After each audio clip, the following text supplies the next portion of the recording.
Assalamualaikum warahmatullahi wabarakatuh. Perkenalkan, nama saya Siva Azarinata dengan NIM 21033177.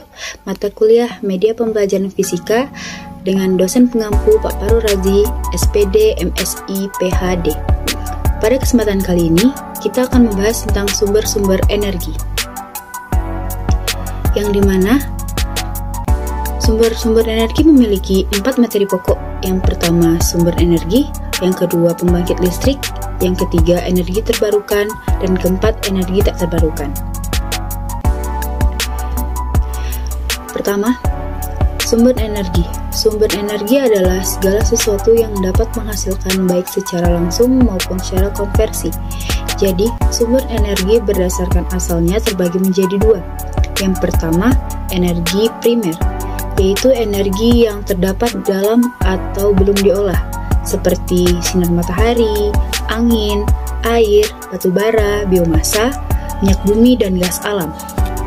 Yang kedua, energi sekunder, yaitu energi hasil pengolahan sumber energi primer seperti listrik, gas, olahan bahan bakar minyak. Baik, selanjutnya saya akan membahas tentang energi matahari. Matahari merupakan sumber energi paling besar dari semua sumber energi.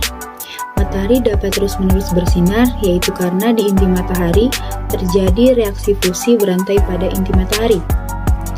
Manfaat energi matahari yaitu sebagai penerangan. Yang kedua, proses pengeringan. Yang ketiga, dapat diubah menjadi energi listrik, yaitu panel surya. Keempat, proses fotosintesis. Selanjutnya, energi angin. Energi angin dapat terjadi jika ada perbedaan suhu. Angin akan bergerak dari daerah bersuhu panas menuju daerah yang bersuhu dingin.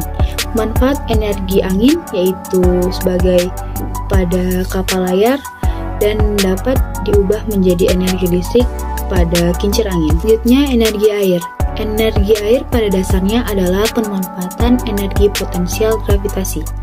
Manfaat energi air yaitu dapat dikonversi menjadi energi listrik atau kincir angin dalam skala besar pada PLTA. Selanjutnya, batu bara. Batu bara dihasilkan dari proses pembusukan tumbuh-tumbuhan yang mengalami proses biokimia dan geokimia dalam waktu yang sangat lama. Batu bara merupakan salah satu sumber energi yang penting bagi dunia, yang digunakan sebagai bahan bakar pembangkit listrik hampir 40% di seluruh dunia. Manfaat batu bara yaitu sebagai bahan bakar yang dapat digunakan untuk berbagai industri dan juga pembangkit listrik. Selanjutnya, biomasa. Biomasa adalah bahan organik yang dihasilkan melalui proses fotosintesis, baik berupa produk maupun buangan.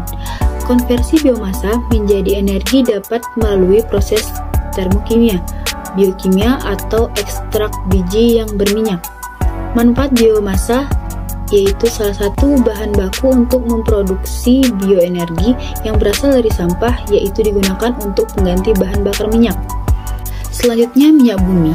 Minyak bumi adalah hasil dari peruraian, dekomposisi materi pertumbuhan dan hewan dalam kurun waktu ribuan bahkan jutaan tahun yang lalu.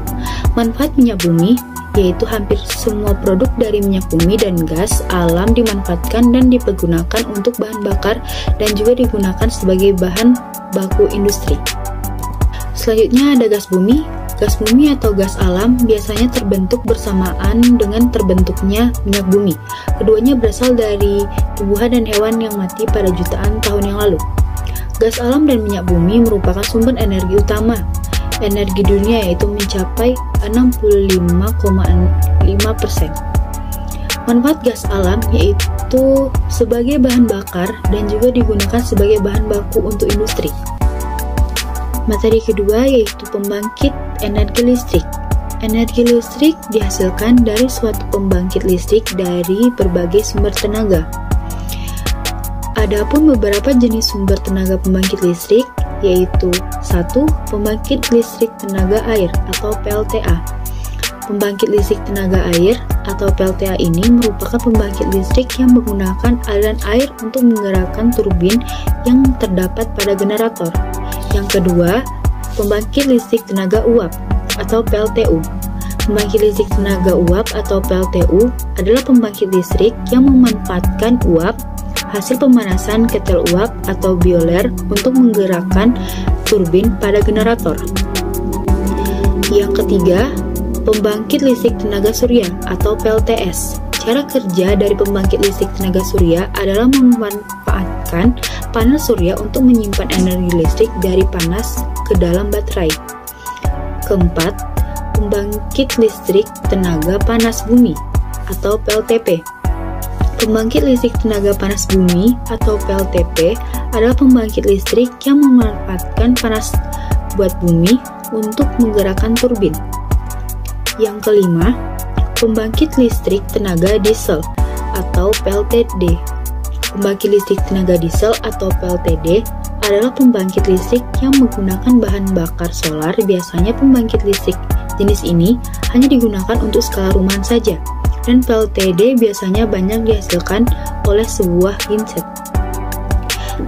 Keenam, pembangkit listrik tenaga gas atau PLTG.